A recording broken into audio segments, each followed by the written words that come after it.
Alors bonjour, je me présente, Idonne Poulain. Je suis étudiante à la maîtrise en sciences animales à l'Université Laval sous la direction d'Éric Paquette et la co-direction d'Édith Charbonneau, avec la collaboration de Sébastien Bugzinski de l'Université de Montréal ainsi que Déborah Sanchi de l'Actanet.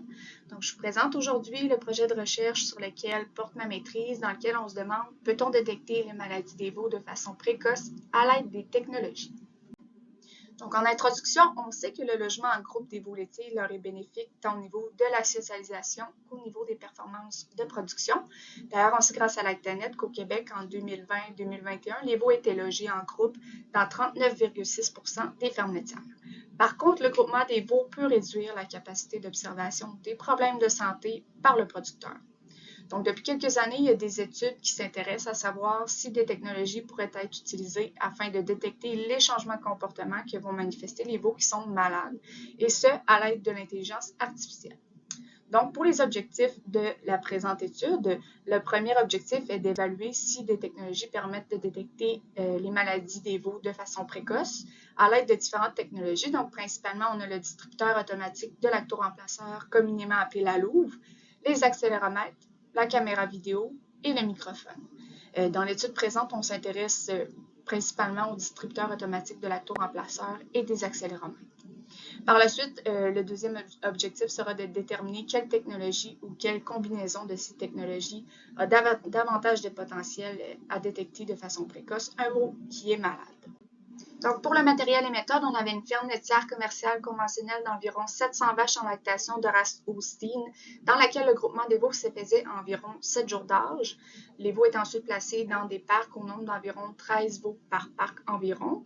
L'alimentation lactée leur était offerte à volonté pour 38 jours. La ferme possédait 2 distributeurs automatiques de lactoremplaceurs avec 4 stations d'alimentation, donc une station d'alimentation par parc. Puis on posait des accéléromètres de type OBO et ou AX3 sur l'un des membres postérieurs des veaux au même moment. On utilisait ensuite le registre de traitement de la ferme pour déterminer quel veau était malade et quel veau était sain pendant la période d'observation. Donc, les paramètres qu'on a observés sont, premièrement, pour le distributeur automatique de lactoremplaceur, la consommation par jour, la vitesse de consommation, le nombre de visites récompensées ainsi que le nombre de visites non récompensées. Par la suite, pour ce qui est des accéléromètres, on observait le nombre de périodes de repos par jour, la durée des périodes de repos ainsi que le temps de repos par jour. Donc, je vous présente les résultats préliminaires que nous avons présentement. Donc, au niveau de la pneumonie, on a les 4 graphiques juste ici, puis pour la diarrhée, ce graphique-ci. Pour tous les graphiques, au niveau de l'axe des X, nous avons le jour relatif au traitement qui correspond au jour 0. Donc, on a les 5 jours précédant le traitement, puis les 5 jours suivant le traitement. Pour tous les graphiques, encore une fois, lorsqu'on a la couleur bleue, ça correspond aux veaux malades, soit ceux qui ont la pneumonie ou la diarrhée. Puis en jaune, on a les contrôles, donc les veaux qui n'ont jamais reçu de traitement lors de la phase expérimentale. Ensuite, au niveau de l'axe des Y, nous avons les différents paramètres que l'on a mesurés soit à l'aide du distributeur automatique de lactoremplaceur ou des accéléromètres.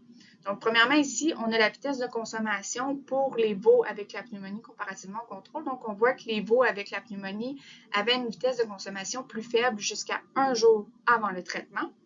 Pour ce qui est de la durée des périodes de repos, les veaux avec la pneumonie avaient une durée plus élevée jusqu'à 1 jour, encore une fois, avant le traitement. Par la suite, au niveau du temps de repos par jour, celui-ci était plus élevé pour les veaux avec la pneumonie jusqu'à 4 jours avant le traitement. Puis, on a le nombre de périodes de repos qui était plus faible pour les veaux avec la pneumonie jusqu'à 1 jour avant le traitement. Par la suite, au niveau de la diarrhée, on a la vitesse de consommation. Donc, on voit encore une fois que la vitesse de consommation était plus faible pour les veaux en diarrhée jusqu'à 2 jours avant le traitement.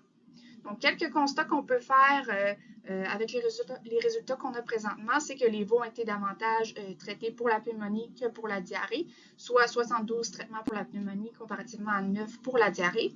Par la suite, on peut voir que la pneumonie peut être détectée de façon précoce avec davantage de paramètres que pour la diarrhée. Donc, on en a 4 ici comparativement à 1 pour la diarrhée présentement. Par la suite, la diminution de la vitesse de consommation pour les veaux avec la diarrhée perdure dans le temps lorsqu'on s'attarde au graphique. Ici, on voit que ça va au moins jusqu'à 5 jours suivant le traitement, cet écart de vitesse de consommation. Puis finalement, le paramètre avec la détection la plus précoce pour les veaux avec la pneumonie, c'est le temps de repos par jour qui permet une distinction jusqu'à 4 jours précédant le traitement. Donc, pour les conclusions, les perspectives de l'étude en cours sont encourageantes. Il y a davantage de fermes et de veaux qui vont être inclus au projet, ce qui va nous permettre de confirmer les résultats.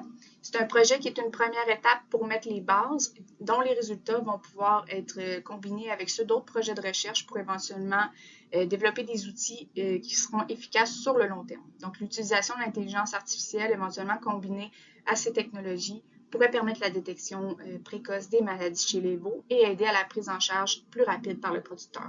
Donc, le tout pourrait contribuer à réduire l'usage des antibiotiques, à améliorer le bien-être animal, puis à minimiser les pertes de productivité des futures vaches. Donc, j'aimerais remercier nos partenaires ainsi que la ferme participante.